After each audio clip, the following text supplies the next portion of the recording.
노년에는 체력이 약해지면서 여러 가지 질병에 감염될 위험이 높아집니다.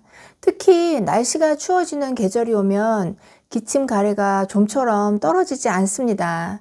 그래서 요즘 기침을 자주 하는 경우가 많으실 텐데 일을 하거나 일상생활 할 때 신경이 많이 쓰이게 되죠. 기침은 왜 나오는 걸까요? 기침 가래 멈추게 하는 방법은 없을까요? 있습니다. 오늘은 그 이야기 가지고 장수마을 출발합니다.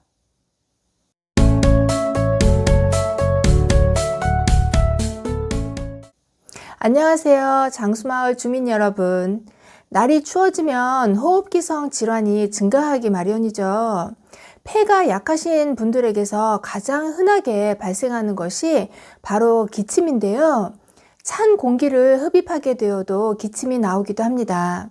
그 이유는 차가운 공기가 폐로 직접 들어가는 것을 막기 위한 반사신경으로 보시면 됩니다. 물론 일반적인 기침은 기도로 이물질이나 물 같은 것이 잘못 넘어갔을 때 기도를 보호하기 위한 자연스러운 반응으로 폐의 공기를 순간적으로 훅 하고 뱉어내면서 이물질을 제거하는 방법이 될 수 있는 것이죠. 그러나 겨울철이 되면 다양한 이유로 기침이 증가하게 되는데요. 나이가 있으신 중년 이후의 기침은 기력과도 아주 깊은 연관이 있기 때문에 많은 주의가 필요합니다. 그래서 오늘은 다양한 기침의 원인에 대해서 말씀을 드리도록 하겠습니다. 첫 번째는 염증을 유발하는 알레르겐에 의한 기침이 있습니다. 알러지 유발 물질에 의해서 발생되는 기침이고 만성적으로 염증을 유발하게 되어서 마른 기침이 나오게 됩니다. 다음은 최근에 급격히 늘어나고 있는 역류성 식도염에 의한 기침입니다. 약을 드시거나 여러 가지 방법을 해보셔도 차도가 없다면 역류성 식도염에 의한 기침이 아닌지를 의심해 보셔야 합니다.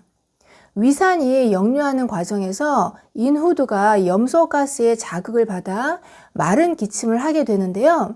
심트림이 나오거나 명치 쪽으로 세이한 통증이 느껴지면서 기침이 난다면 역류성 식도염을 의심해 보시기 바랍니다. 다음으로 후비루 증후군은 만성 기침을 유발하는 대표적인 원인입니다. 콧물이 뒤로 넘어가 목을 자극하면서 기침을 유발하는 증상이 나타납니다. 주로 밤에 자리에 누웠을 때 증상이 심해집니다. 코 뒷부분과 목 뒷부분이 연결되는 부위에 이물감이 느껴지면서 코가 막혀 숨을 몰아쉬기도 합니다. 기침이 지속된 기간과 청진 등을 통해 만성 기침 여부를 진단하고 때때로 흉부 엑스레이 검사 또는 폐기능 검사가 필요할 수도 있습니다. 마지막으로 좀 의외인데요. 심장 질환의 증상으로 나타나는 기침입니다. 주로 밤에 심해져서 잠을 자려고 누웠을 때 혈액이 가슴으로 몰리면서 폐에 부담을 줘서 기침이 유발되는 경우입니다.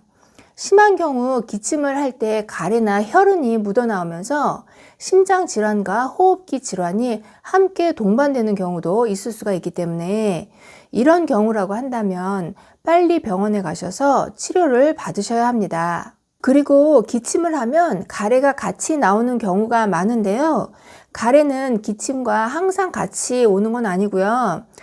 가래와 기침이 같이 나오는 경우가 있고 따로 나오는 경우가 있습니다.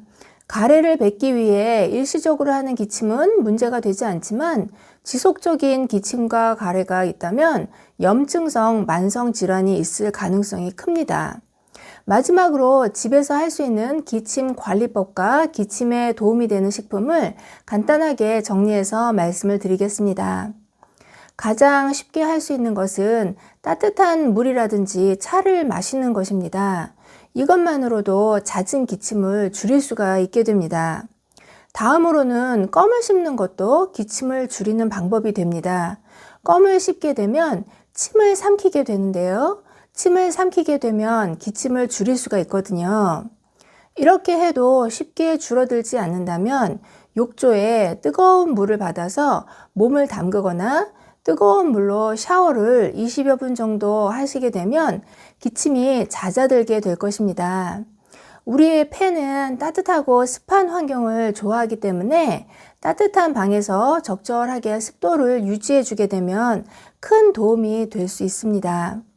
앉아 있을 때는 괜찮다가 누우면 기침이 나는 경우가 있는데요. 이럴 때는 가슴 부위와 머리 부위를 조금 높게 하셔서 앉아서 주무시는 듯한 자세로 주무시는 것도 도움이 될 수 있습니다. 식품 중에서는 흰색의 식품과 매운맛이 나는 식품이 우리 폐의 기운을 도와서 기침을 먹게 하는데 도움이 됩니다. 일부에서는 매운 음식은 피하라고 하는 경우가 있는데요. 이것은 너무 자극적으로 매운 것을 이야기하는 것입니다. 고추 같은 것들을 다듬을 때 매운 성분이 기도를 자극해서 기침하신 적 있으시잖아요. 그런 경우를 이야기하는 것이지 근본적으로 폐의 기운을 강화하는 부분에 있어서는 매운 음식이 도움이 됩니다.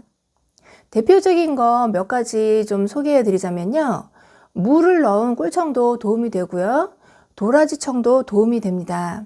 흰색의 식품은 무와 도라지 말고도 또 있는데요. 바로 연근입니다. 연근도 꿀에 절여서 드시거나 조청에 절여서 드시면 도움이 됩니다.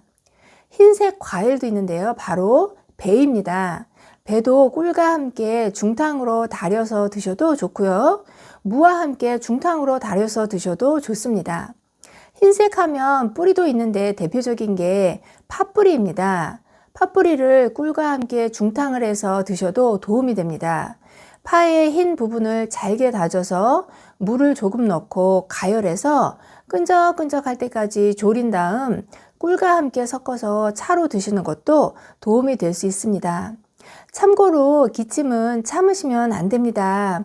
기침은 폐를 보호하기 위한 장치이기 때문에 기침은 참지 말고 하셔야 합니다만 너무 자주 하신다거나 아니면 너무 심하게 하시면 기력도 쇠해지고 기관지에도 무리가 가기 때문에 잘 관리하시는 것이 중요하겠죠. 장수마을 주민 여러분, 오늘 영상이 도움되셨기를 바라고요. 긴 영상 봐주셔서 감사합니다. 들어가세요.